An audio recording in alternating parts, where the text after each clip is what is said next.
You know, the relationship between humans and animals is, well, it's one of the oldest stories there is. It's personal, it's economic, and boy, is it ethically complicated.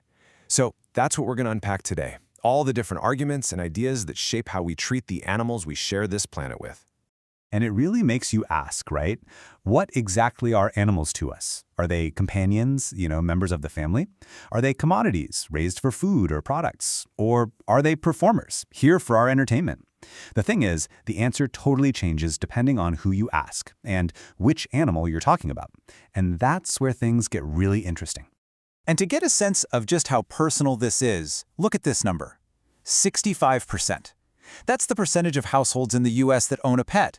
We're talking nearly 80 million homes. So for a huge chunk of us, this isn't some far-off, abstract debate. It's about a creature we live with day in and day out. And this is where it all comes down to, really. This one question. Does the end justify the means? Is it okay to keep an animal in a zoo if it helps save a species from extinction? Is it all right to use them in a show if they're supposedly well cared for? It's this ethical tightrope, and we're going to see just how shaky it can be, especially when we look at the world of animal entertainment. All right, let's start right there, in one of the most heated arenas: animals as performers. I mean, from the circus to marine parks, using animals to entertain us is a huge, long-standing industry.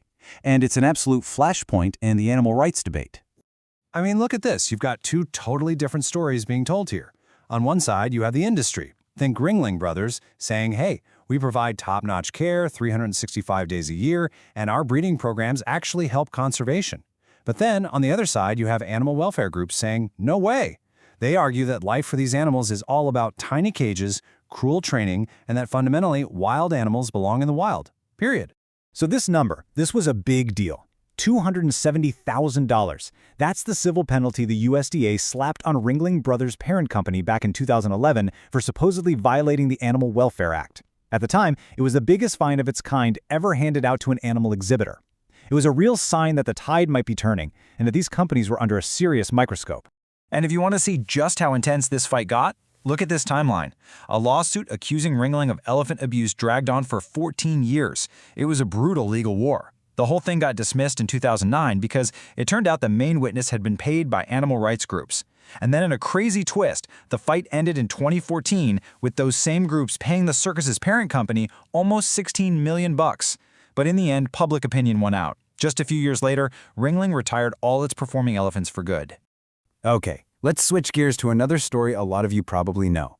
Remember the movie Free Willy? The whole plot is about a boy trying to free a captive orca. Well, the incredible irony is that the real orca who played Willy, his name was Keiko, ended up living a real-life version of that exact story, all because of the fame he got from the film. Keiko's life was just a total roller coaster. He was captured in the wild, then the movie made him a star, and this massive public campaign raised millions to save him.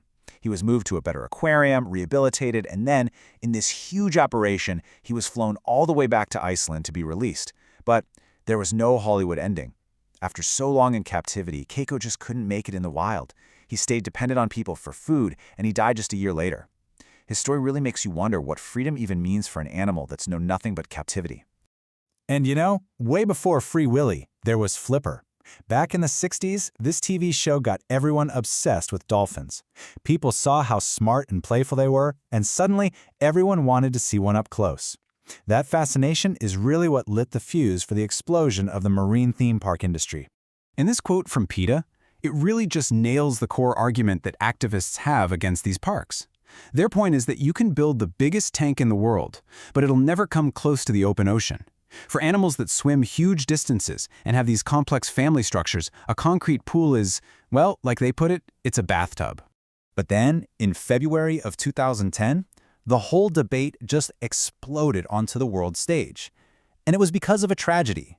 A veteran trainer at SeaWorld, Don Brunshaw, was killed by Tilikum, a large male orca who, and this is key, had already been involved in 2 other human deaths.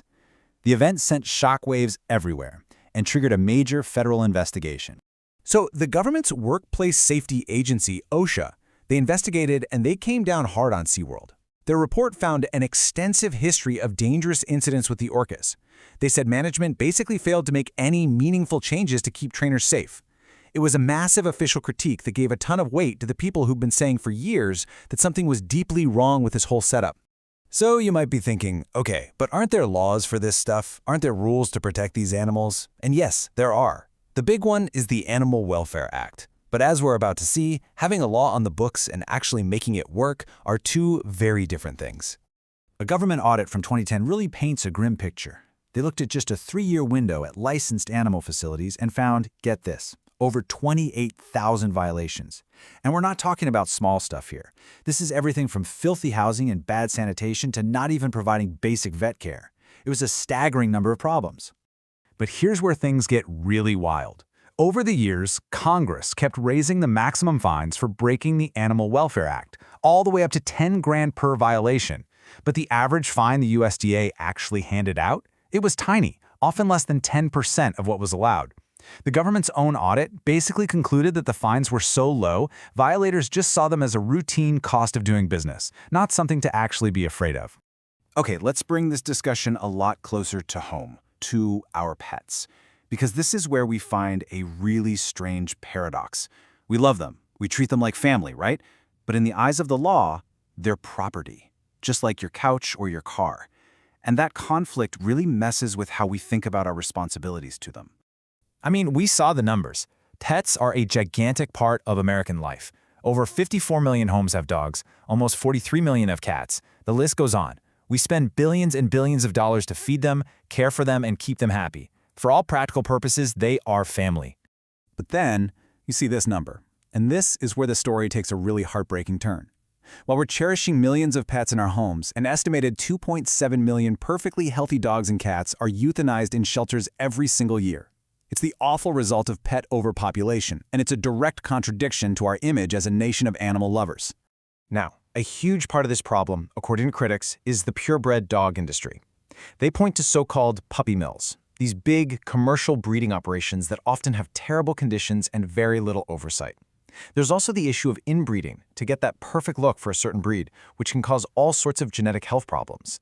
And with about a quarter of all dogs in shelters being purebreds, it's no surprise that some cities are just saying enough and banning stores from selling commercially bred pets entirely. So what do you do with millions of unwanted animals? Well, this leads to a really controversial stance from groups like PETA. Their argument is, essentially, that in a world with too many animals and not enough good homes, a humane, painless death is a kinder option than letting them suffer abuse, starvation, or neglect. It's a pragmatic, and for many, a deeply upsetting, answer to a massive crisis. So, we've talked about animals on the stage, we've talked about them in our homes, and the laws that are supposed to cover them all. Where does all of this leave us? How are we supposed to make sense of all these conflicting ideas? At the end of the day, it's not about one simple answer. It's about a bunch of really tough, ongoing questions. Is captivity a vital tool for conservation, or is it just fundamentally cruel? Can our laws ever really be effective if there's no teeth to the enforcement? How do we live with this weird split-screen view of pets as both family and property? And maybe the biggest one, what's our part in all this? As the people who buy the tickets and adopt the pets, where does our responsibility start and end? Look, this whole thing wasn't about telling you what the right answer is. It was about laying out the arguments, the facts, and all the ethical gray areas. So the real final question, that's for you. After all this, the next time you look at an animal, whether it's your dog on the couch, a lion on a screen, or a dolphin in a park, what do you see?